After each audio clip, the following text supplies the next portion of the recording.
이제 아까 시작하겠습니다. 이제 9장 현대 철학과 현대 신학 이 부분을 이제 보고자 합니다.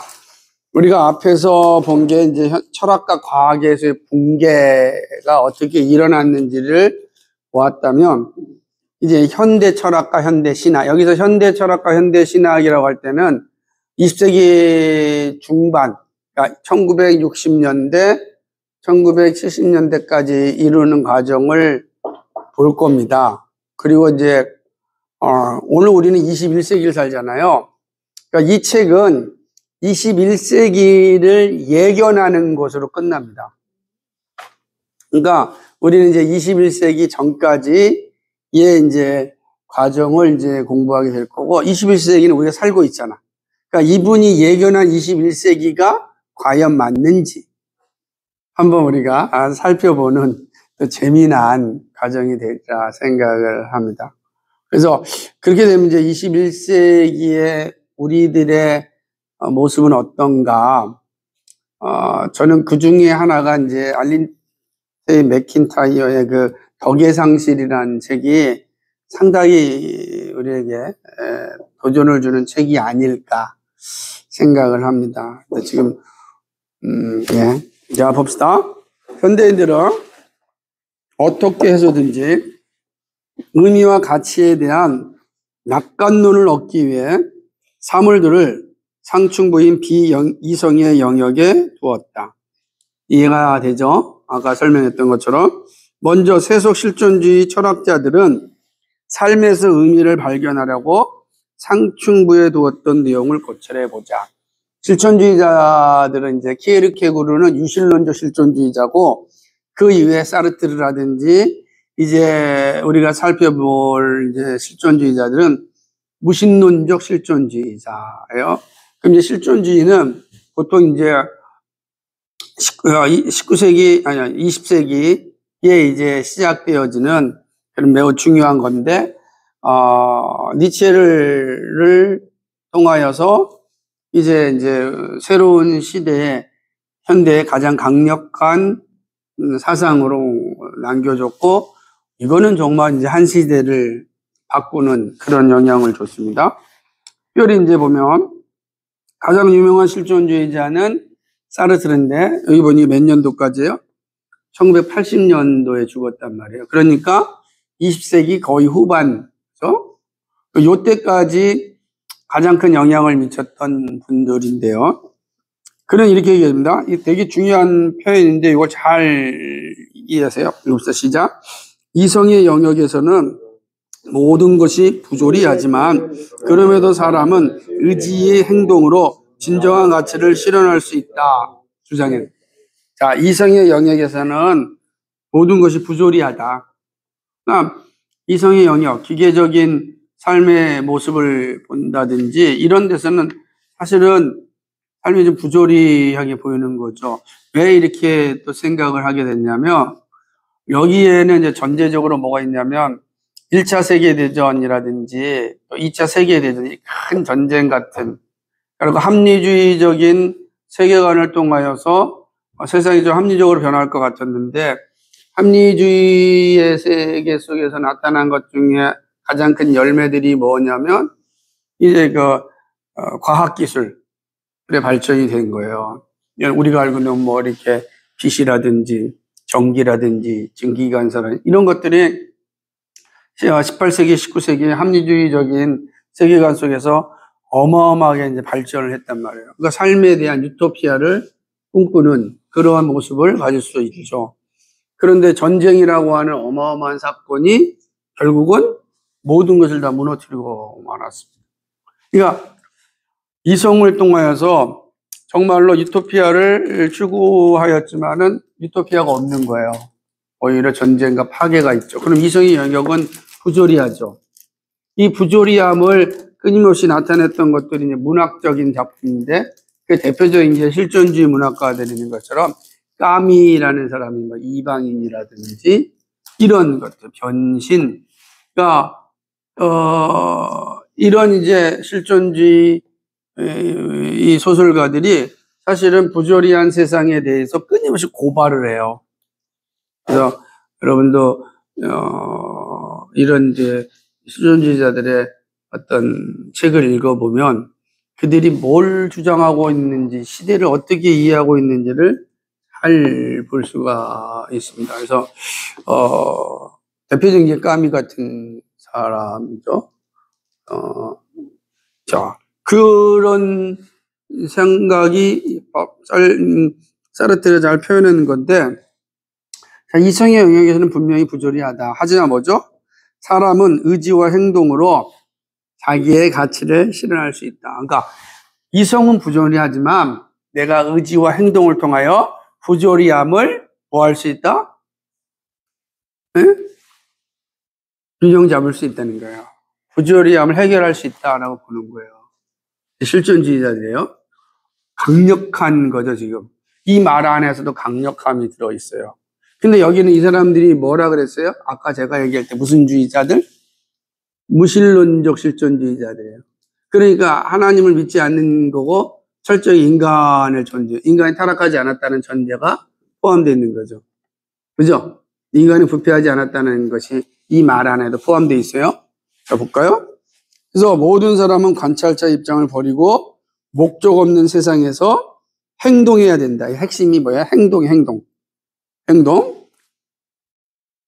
그러니까 행동하지 않는 인간은 존재가 없는 거죠. 그래서 보면은 이 되게 중요한 표현이 잘 들어있는데, 이성이 이러한 진정한 자기 실현에서 분리되었기 때문에 의지는 어떤 방향으로든지 작용할 수 있다.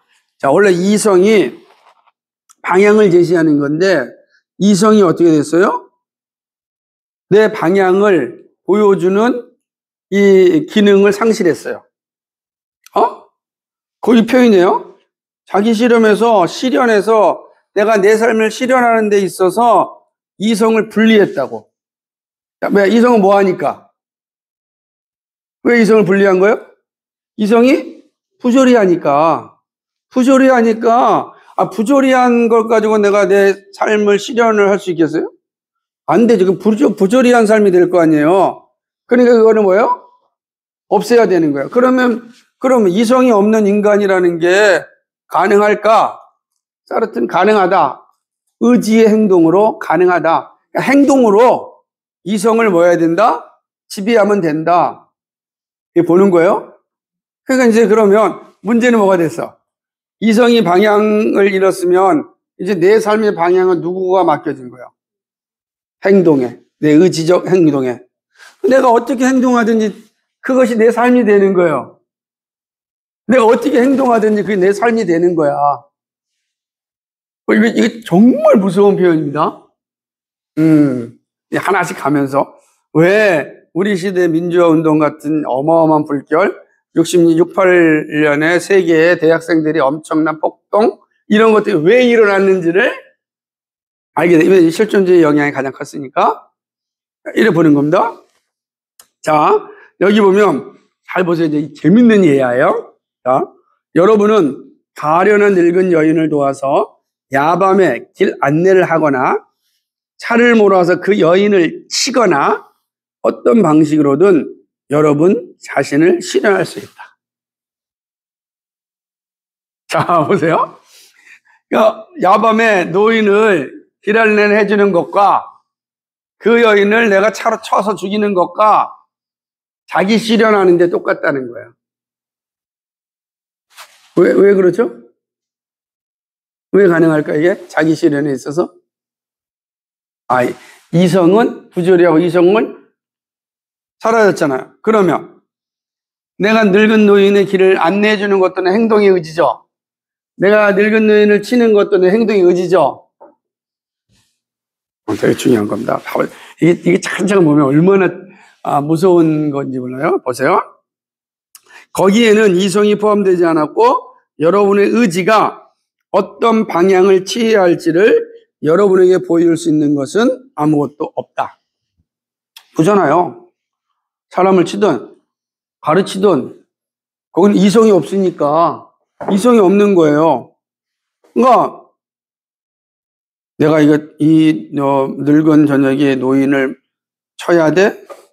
아니면 안내해 줘야 돼? 이건 뭐가 하는 거예요? 이성이 하는 거지. 판단은 이성이 하는 거 아니에요. 근데 그 이성이 부조리하다고요. 이성이 없어요. 그러면 치든지 안내해 주든지 이건 행동만 있는 거예요. 근데 행동하는 자기는 존재하죠. 그러니까 행동하는 자기는 존재하지. 요거만 잘 이해하면 실존인지 제대로 이해합니다. 지금 요거만. 이게 되게 중요한 부분이에요. 행동하는 자기는 존재하는 거죠. 오케이. 그 다음 넘어갑니다. 요거만 잘 이해하는 겁니다. 그래서 뭡니까? 이 사르트르는 이제 또 당시에 가장 유명했던 알베르 까미가 있는데, 까미는 사르트르처럼 전제를 가지긴 했지만 그 전제에 충실하지 않았다. 까미는 일관성을 덜 보였으므로 더 인간적이었고, 프랑스 실존주의를 따르고 있던 젊은이들에게도 많은 사랑을 받았다. 문제는 뭐냐면 이런 거예요.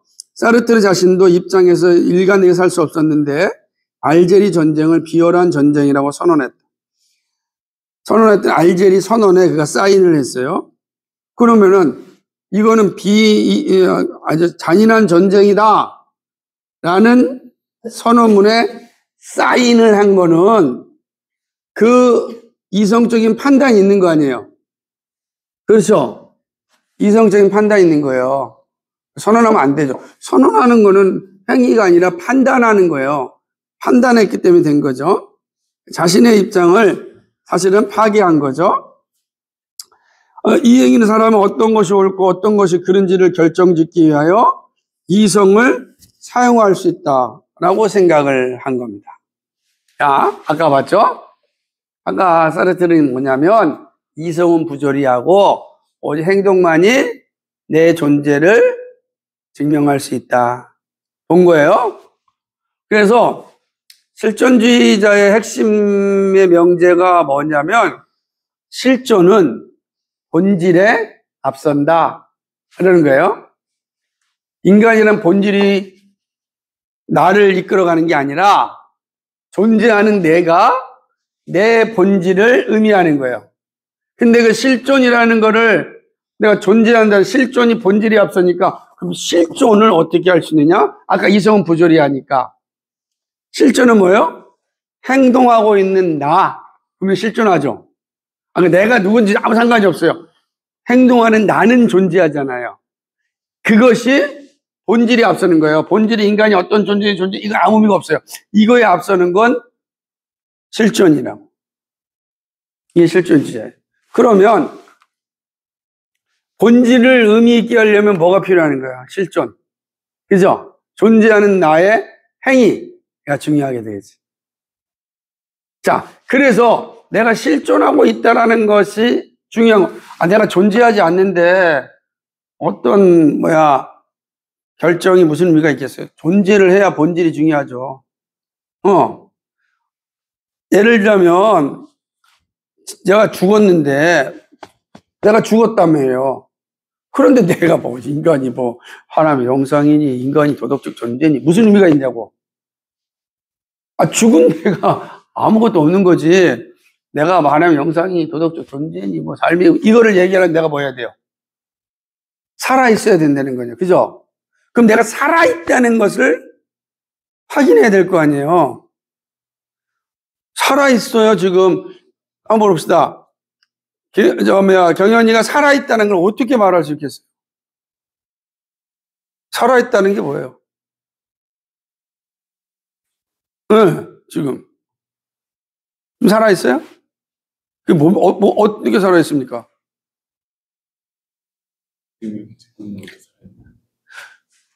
행위잖아. 듣고 있는 행위. 이제 골치 아파지는 거야. 지금 여러분이 살았다는 걸 어떻게 설명할 수 있겠는가? 내가 지금 존재하고 있다는 거를 예를 들자면 지금 우리가 지금 여기가 이게 매트리스랑 똑같은 거예요. 매트리스 세계랑 똑같은 거예요. 내가 지금 실제 세계에 있는지 아니면 무슨 세계에 있어요? 예, 인터넷 안에 들어가 있는지. 그러니까 매트릭스의 레오가 실제 세상에 있어요? 아니면은 인터넷 세상 안에 있어요? 아니, 그러니까, 그지?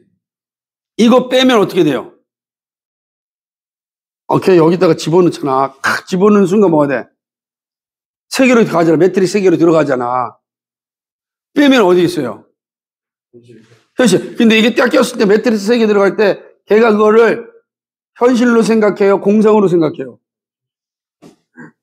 그 현실에 있는 게 자신이 자기가 존재한다는 걸 어떻게 알 수 있겠냐고. 매트리스는 엄청난 철학적 질문을 가진 영화예요. 그래서 단순히 보는 게 아니라 어마어마한 인간의 실존 문제를 이야기하는 거예요. 우리가 지금 자 보세요. 이제 우리 질문하는 거예요. 우리가 매트리스 세 개 안에 있는 걸까요? 매트리스 세 개 밖에 있는 걸까요? 예전에는 매트리스 세 개 안에 있어요. 매트리스 세 개 밖에 있어요. 응? 가상세계에 살아가는 것 같아요. 현실에서 살아가는 매트리스는 가상세계 얘기하는 거예요. 그러니까 오늘 얘기한 메타버스를 얘기하는 건데, 메타버스가 우리 안에 이제 아주 가깝게 다가온 거지. 근데 메타버스는 내가 내 이모티콘이 가서 하는 건데, 거기 내가 진짜 들어갔다 생각하는 거예요. 매트리스의 오늘판이 메타버스란 말이에요. 에? 내가 그 안에 들어가 있다고 생각해 보세요. 그럼 우리가 지금 이 안이, 지금 여기가, 실제의 삶일까? 아니, 가상의 세계일까? 어떻게 할 수가 있냐고. 가상의 세계에서 죽으면 죽음일까요? 아니, 뭐예요, 그럼? 가상에서 죽음은? 아웃이야, 그냥. 게임 아웃일 뿐이야. 그럼 나오면 되는 거야, 그지? 그럼 내가 지금 실존하고 있다든지, 이걸 어떻게 아냐라는. 그래서, 사람 이성이 부조리하니까, 내가, 이게 되게 이제, 재미있는 얘기인데, 그런 사람은 내가 존재한다는 것을 인식할 때, 비로소 삶의 의미를 찾을 수가 있다는 거지. 삶의 의미를 찾고 난 다음에 내가 존재한다는 건 아는 건 불가능해. 왜? 이성이 죽었으니까. 이성이 부조리한데 그 이성이 어떻게 내가, 존귀하다는 걸 알려줄 수 있겠냐고. 못 알려주니까. 그 결국 뭐야? 내가 존재한다는 것이 존재하다는 게 확실하다면 의미를 찾을 수 있지 않을까. 그죠? 여러분 진짜 어려운 대학에서 다 이런 공부해야 되는데 대학에서 요즘에 이런 교양 과목 철학도 안 하니까. 근데 이게 왜 중요하냐면 그냥 한번 뛰어넘어서 설명을 하고 그래야 여러분 이해가 되겠습니다. 자 봅시다. 80년대요. 그러니까 68년도에는 전 세계에서 대학생 혁명이 일어나서 68혁명이라는 게 일어나요. 프랑스부터 시작해서 미국, 그 다음에 도쿄 엄청나 일어나요. 그리고 20년 뒤에 우리나라에서 이제 독재 정권에서 민주화 운동에 일어나요. 이때 가장 큰 기반이 실존주의예요. 실존주의. 뭐냐면 네가 존재하는 게 뭐냐라는 거야. 자, 우리나라 봅시다. 80년 민주화 운동할 때 사람들이 생각하는 독재 정권 앞에 서 있을 때 대학생들을 생각하는 건 내는 누군가, 나는 누군가. 삼천교육대에 이 잡혀가가지고서 정말 비참한 죽음을 당하는 나는 누구인가? 나는 어떤 존재지? 내가 인간인가? 이런 생각들이 여러분 우리 그때 팽배했단 말이에요. 꼭두까시 인간도 아니고. 가치가 없는 거예요, 그냥. 그때 이 실존주의 운동의 핵심이 뭐냐면 이런 거예요. 자, 네가 존재하고 있다는 걸 증명해라. 존재하고 있다는 증명하는 게 뭐겠는가? 그게 바로 행동하는 거예요. 행동할 때는 존재한다. 행동할 때 비로소 네가 존재한다는 알. 그럼 행동의 핵심이 뭐겠어요? 행동의 핵심이 돌 던지는 거야. 데모하는 거야.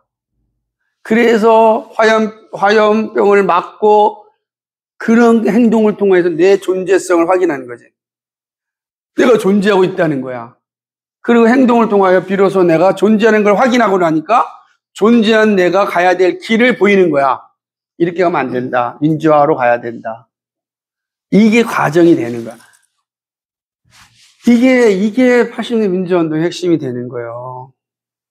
그래서 뭐다? 다시 한번 실존은 본질에 앞선다.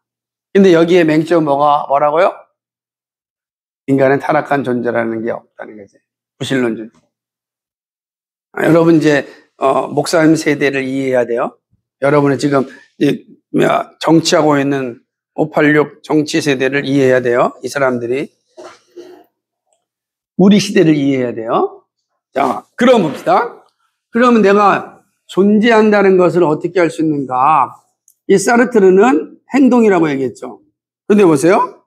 여기는 마르틴 하이데거는 정말 유명한 사람입니다. 이 마르틴 하이데거가 오늘날 얘기하는 이제 그 포스트 모던 철학이 아주 중요한 역할을 하였고 정치 철학에도 매우 중요한 역할을 했습니다. 지난번에 얘기했던 한네 아렌트와 같은 사람의 선생이기도 합니다. 이겁니다. 이 사람이 겁니다. 즉 해결책은 이성에서 분리되어 있다는 생각을 표명했던 실존주의자입니다. 그래서 존재의 시간, 형이상학이란 무엇인가 여기 보게 되면 이제 마틴 하이데거의 핵심 중에 하나가 이런 겁니다.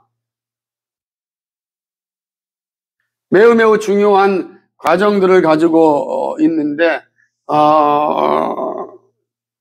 책이 하나밖에 없네.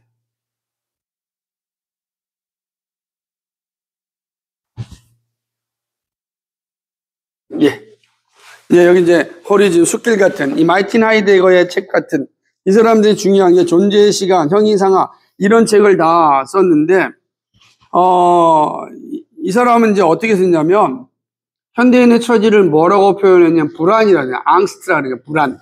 다시 말하면 불안을 느끼고 있는 상태라면 그 존재하고 있다는 거예요. 내 존재를 어떻게 알 수 있느냐? 인간이 불안을 느낀다. 그 불안을 죽은 사람이 불안을 느낄 수 있겠어요? 못 느끼지. 오직 산 사람만 이 불안을 느낀다라고 하는 것이죠. 근데 여기는 두려움이 아니에요. 두려움의 개념이 아닌 겁니다. 다시 말해 이런 거예요. 사람이 우주에서 경험한 일반적인 불안감입니다. 다시 말하면 특정한 대상이 없는 그 두려움. 뭐 대상이 있어서 하는 거예요. 인간이 본질적으로 여러분 우주 옆에 내가 딱 떨어졌을 때 그 두려움이 불안함이 있잖아요. 그 어떤 새로운 곳에 딱 갔을 때 그 불안함이 있잖아요. 여러분 저녁 꼼꼼할 때 혼자 이 숲길을 딱 갈 때 오는 불안함이 있잖아요.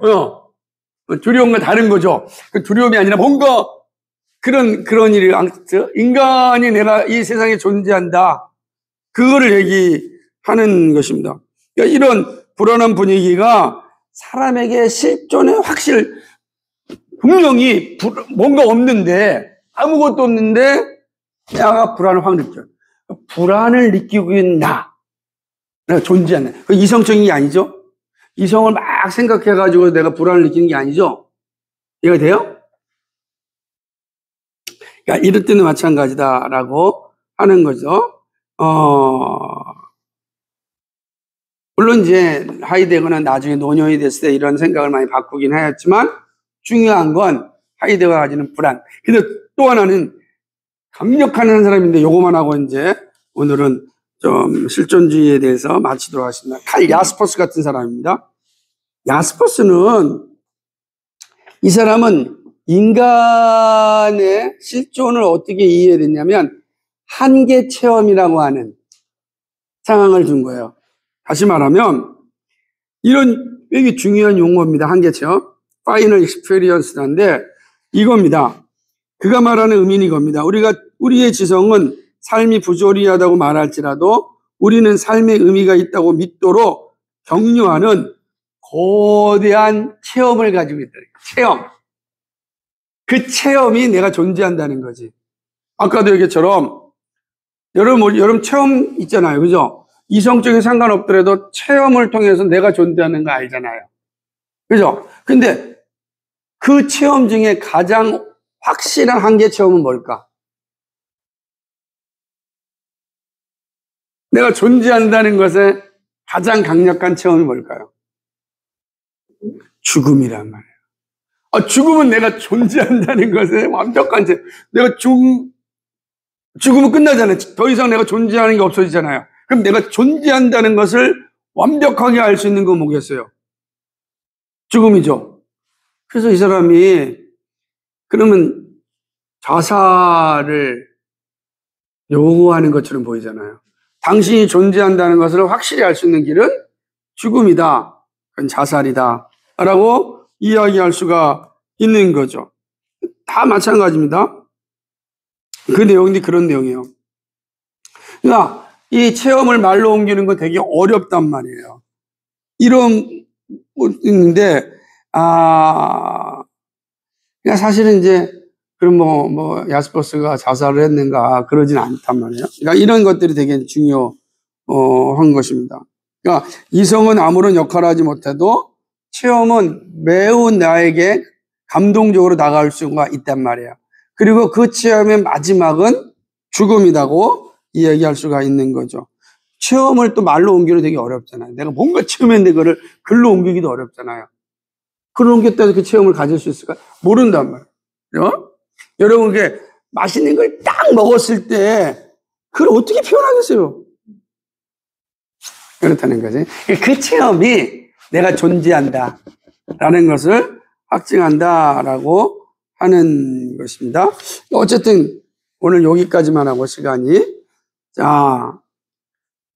그 뒤에 읽읍시다. 문제는 뭐냐면 실존주의는 공식적인 철학적 입장으로서는 점차 영향력을 잃어가고 있다. 그러나 문제는 이러한 사고 틀이 더욱더 일반적인 것이 되어버렸다라고 하는 거예요. 무슨 말이냐면 사람들이 실존주의라는 말을 모른다 할지라도 거기에 따라서 행동한다는 거예요.